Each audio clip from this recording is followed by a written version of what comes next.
Webinar has started. We are currently recording. Hello, welcome everybody. Come on in, come on in, come on in. Welcome back to day three. I don't even know what day this is. I was about to say day four. Day three. It's been a long week, a long day, but it's been a great week. Come on in, everybody. Welcome to day three, professional development for CHWs. So glad to have you joining us for this live Q&A with today's presenters. For those of you that were available or present for the keynote presentation, I do have some bad news. Rodney's not going to be able to join us. If you were not able to catch that presentation, then you should definitely go back and watch it. Let's just say I felt like passing the collection plate when Rodney was speaking. I was back here. I'm glad I had my camera off because I was back here like, you gotta say that. He was kind of stepping on my toes too, but hey, sometimes the truth hurts, right? And we all needed to hear that message. So Rodney's not here, but I've got the other presenters. Yes, Kim, Rodney was awesome. I'm actually kind of nervous to go behind him, so I'm going to practice hard tonight so I can make sure that I outshine him. Anyway, my name is Quisha Umemba, CEO and founder of Umemba Health LLC. My presentation that I presented on today was Mastering the Virtual Interview. And then I'll let you, Dr. Stukes, and then you, Alisa, introduce yourself. Hi, how are you? My name is Dr. Stukes. I'm a general dentist, and my presentation was teaching you some special tools to help you bridge the gap between oral health and the community health work that you do. Awesome. Thank you so much. And Alisa? Hi, I'm Alisa Howard. I'm one of the co-founders of the CHW Mentorship Network. I'm also the owner of Minority Health Consultants, a small public health consulting firm, and I'm a CHW instructor at the College of Southern Nevada. Awesome. Thank you so very much. Looks like Kim saw all of the presentations today. She said they all were excellent. That is such a wonderful compliment. Thank you, Kim. If anybody has any questions, we've got a few questions that were sent in. I'll add a couple to that, but if any of you have any questions about anything, this is Professional Development Day. So if you have questions, go ahead and put those questions in the chat box now. I'm going to go ahead and start this Q&A off. We'll finish about 6:55 and we'll do that live drawing. Remember, someone's going to get the full tuition scholarship for the CHW certification course tonight.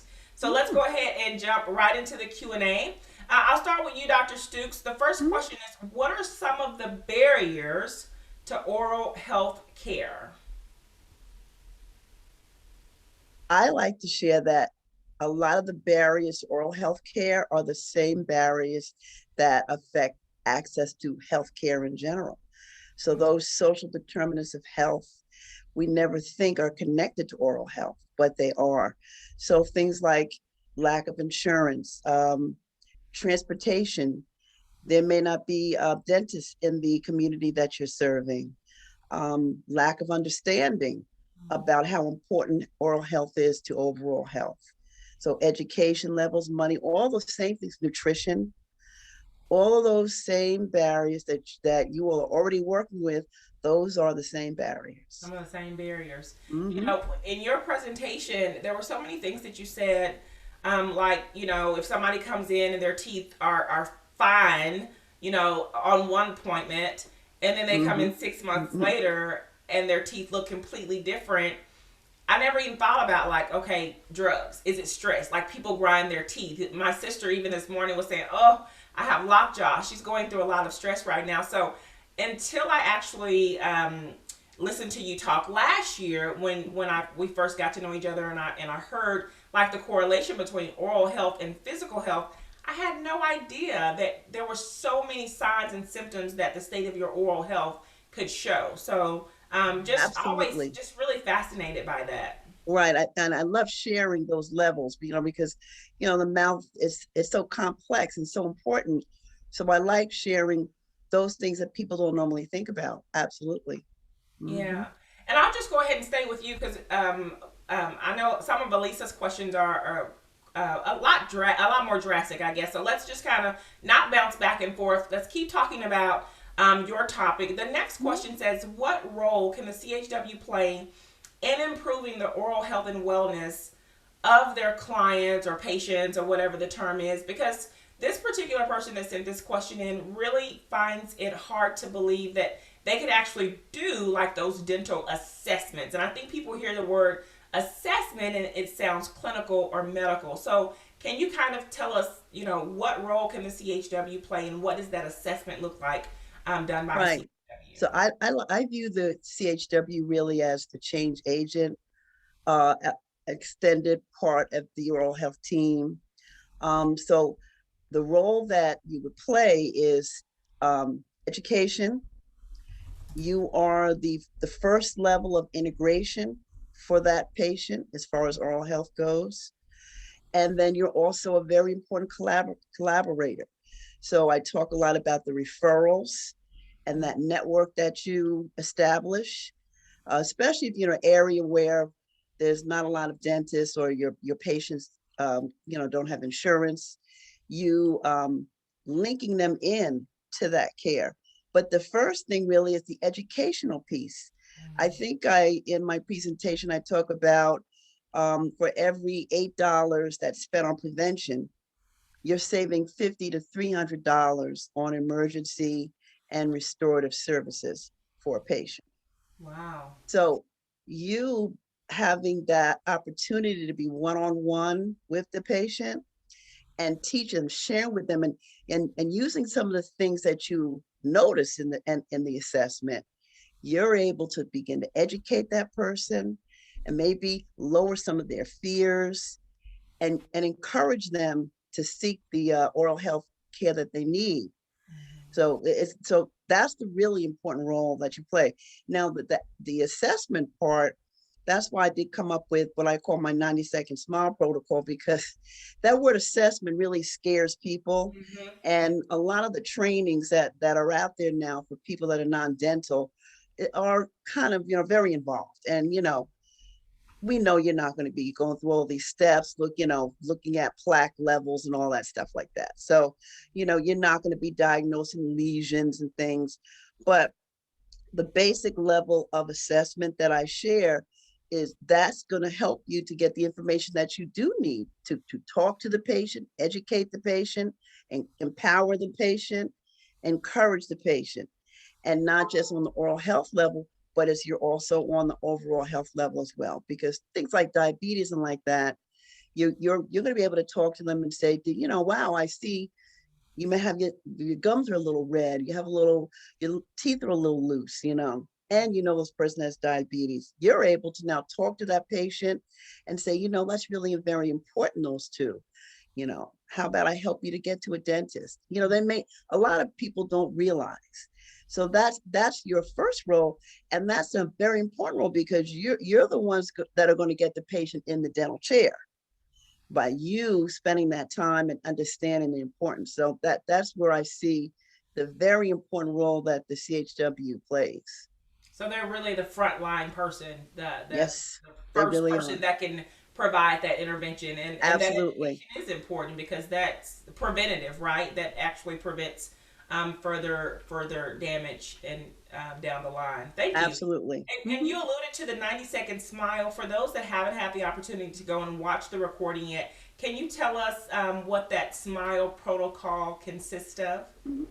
So it gives you some basic tools to start to evaluate the patient from just talking and listening and just visualizing the patient.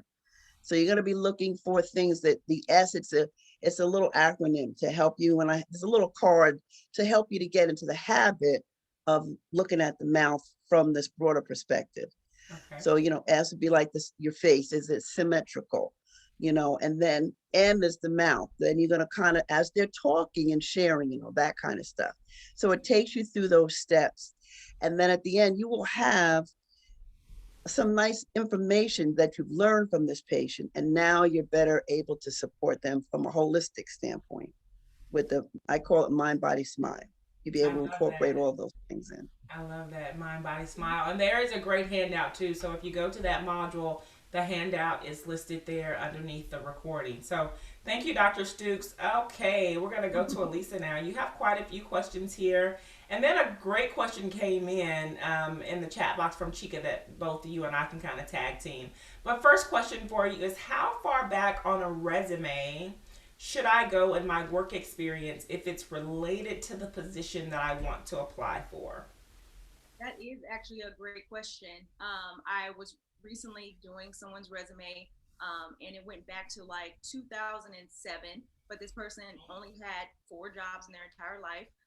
And so they felt like it was important for it to stay on there because they didn't want to look like they did work.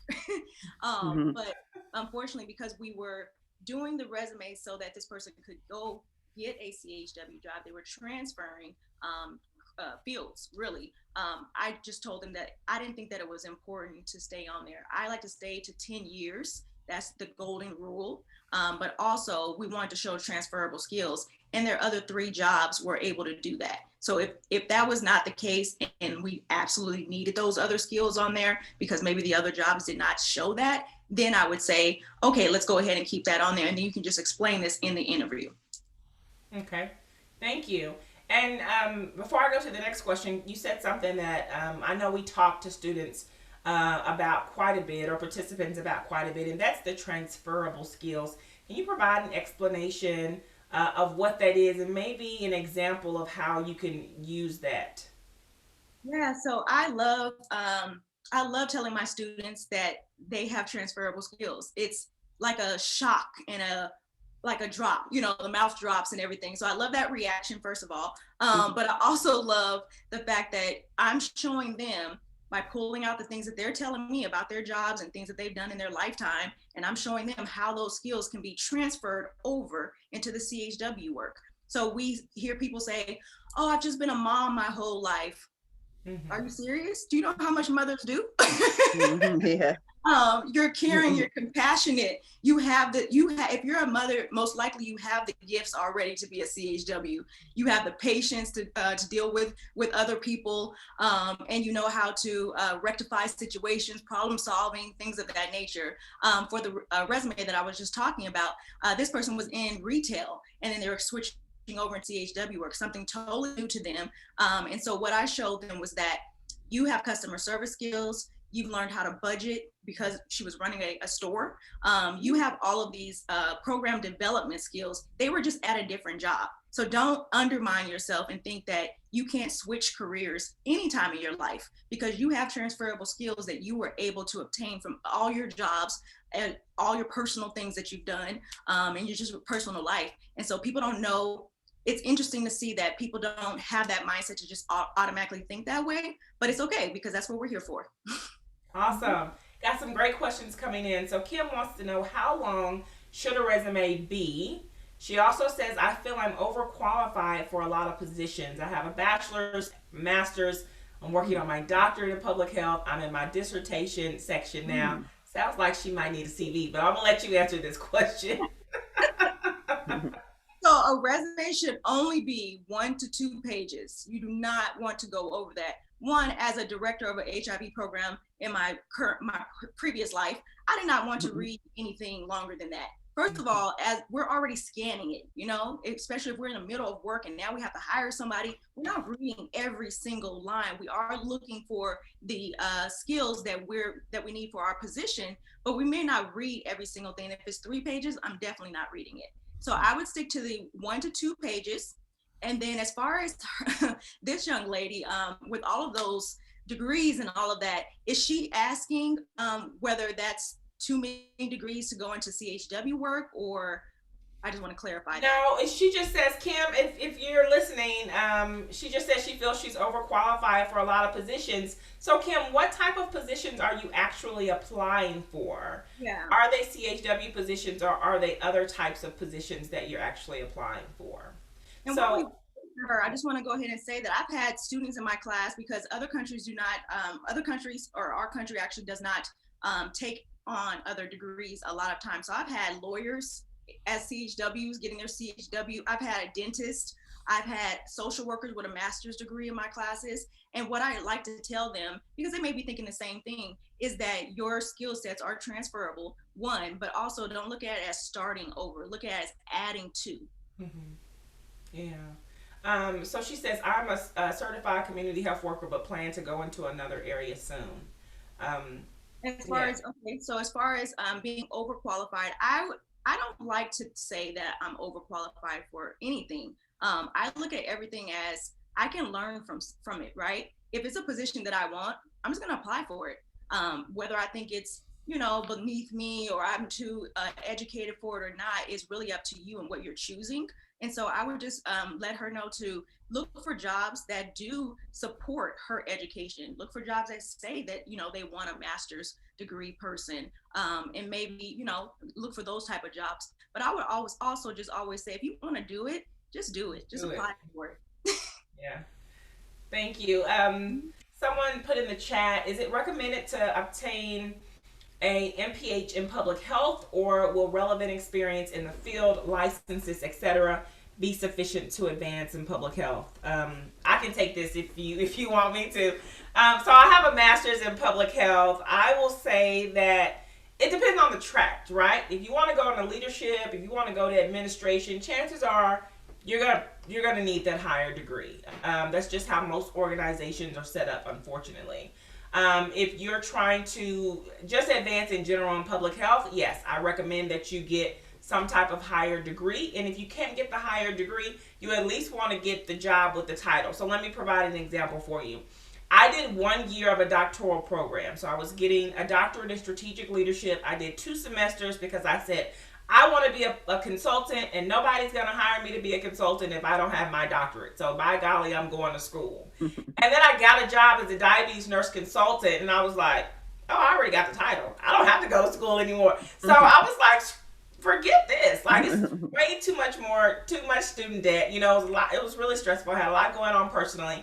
And once I was able to put that title, that position on my resume or my CV, then it was like, this is the proof. The proof is in the pudding here. I've been employed as a consultant before. And of course, now I'm a consultant in my personal business. So I would say get one or the other. Either get the degree and get the experience, or try to get the position without the degree, so at least you have it on your resume. And I'd like to add to that, I'm the type of person, like, I'm very authentic in my journey. I only have a bachelor's degree, and I'm not gonna say only. I have a bachelor's degree, and I have a couple associate degrees, and I ended up in public health. They're not even, my BA is in psychology. A friend called and said, hey, do you need a job while you're in school? Sure. Ended up in public health. And next thing I know, I'm now running my own business as a consultant for 3 years. I've also been an HIV director for a Ryan White program. I've worked at the health district, the state of Nevada. So I would not limit myself. I'm not personally the type of person that is based off of degrees. I don't look at people as, oh, they're holier than thou with more degrees. I actually look at the experience, and more people hire me because of my experience than they would someone with an MPH, and they're still in school, or they've only had it for a year.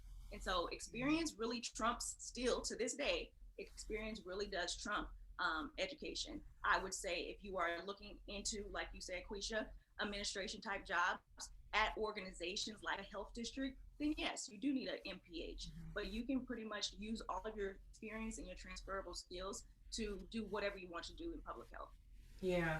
And I'll say also, if you've watched my Master the Virtual Interview session, I talked about how you need to be able to sell yourself. So like Alisa said, yeah, you can get far with just your experience, but you have to be able to convey that experience. Like, you can see Alisa sitting there, she can say all the things she's done, all the positions she's held. So yes, that sounds like someone that's knowledgeable, that has the experience. I may be more apt to hire her than a new grad that just got out of school with the MPH, but she also carries herself a certain way. She's also able to speak a certain way about her public health experience. So don't forget that. Like, you can have the degrees, you can have the fancy resume. I have a friend of mine, she has probably one of the fanciest resumes you ever saw in your life. She can't do half the stuff on there, so she never ends up keeping the job because they always fire her like 90 days later when they realize she can't do any of that. But you've got to be able to sell yourself and to convey your value to the organization as well.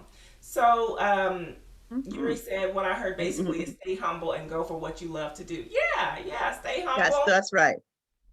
You know, well, I'm not gonna go into that. Yeah, be confident, stay humble, but be confident. I'm not gonna go any further into that. Okay, so another question for you, Alisa. Does it matter what my email address is? I've heard that once you're a seasoned, I guess that's professional, you can use a non-professional email address if you like to, like qtpot222 at yahoo.com, Lady Q with the crew at gmail.com.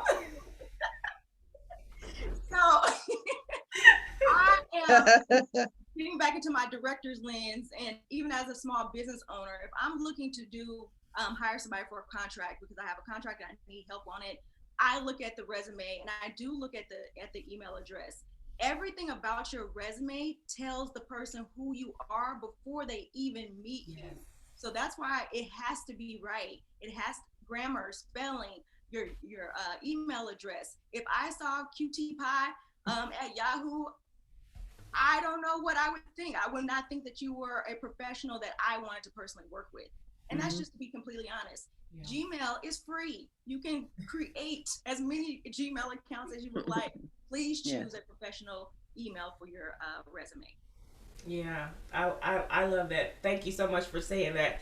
Another thing that just sparked, and this wasn't a question, but I like the fact that you said that people judge you from your resume before they even see you. So that's one thing also that I said in the video as well is we don't put addresses on in the contact information of the resume anymore. One, you want to protect your identity because all people need is your name and address, and probably not even that much. But two, you don't want people to Google you. I'm a Googler. I Google everything.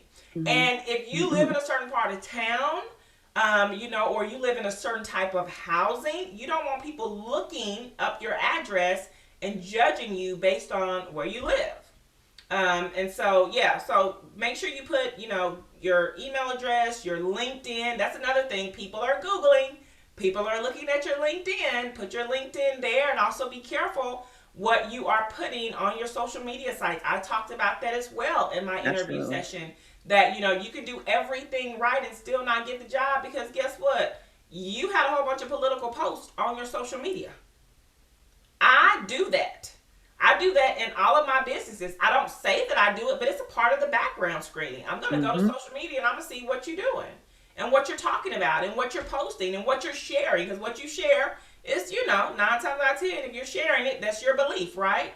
And so, I mean, we live in a social media world. It's not going to change. And these are the type of things that we have to be aware of. Any other questions before we go to draw for the daily giveaway? Any other questions? This has been really, really good. Dr. Stukes, do you have any last words or comments? And Alisa, do you have any last words or comments? Well, I just want to comment on the all the information you're sharing, because it's so true. I really believe you just follow your passions, and it doesn't matter what your degree is. That's gonna really be the thing that keeps you moving forward. It's you've got to really love what you do. So, it sounds like the person that has all the degrees and everything, you probably have a giving heart, and that's really where your heart is. And you've got to go, you have to go with that. As far as oral health, I don't want you to be afraid to look in the mouth and learn what you can from the smile. You're really going to be that much better off and much better able to support your patients. So don't be afraid. Get them out. That's right. Alisa, you have anything? The only thing I would like to say is basically echoing Dr. Sorry. Stukes. Yes. But basically, I think of I use this example all the time with my daughter and her friends, that I had a friend that had a PhD and couldn't get a job. Mm-hmm. He was working at a restaurant. He had a PhD in education, working at a restaurant. Mm-hmm. So when you keep that in mind, that really tells you, do what you want to do. If you want a MPH and a doctorate and all these things because it makes you feel better or you think that you need it, then do it. But really just hone in on what your gifts are, tap Yes. into those, and you'll find your passion. Oh, I love that. I love that. Absolutely. Quote worthy. Thank you so much, ladies. And now it's time for our daily giveaway. One lucky person is going to get a CHW certification scholarship that's valued at $800. This scholarship is giftable and transferable. So if you are an employer and your name is pulled, guess what? You can give it to your employee of the month or your employee of the year. If you're already a CHW, you can gift it to someone else. Just contact me once I email you, and we can figure out the best way to give the gift of education and professional development. So let's go ahead and spin for tonight's lucky winner.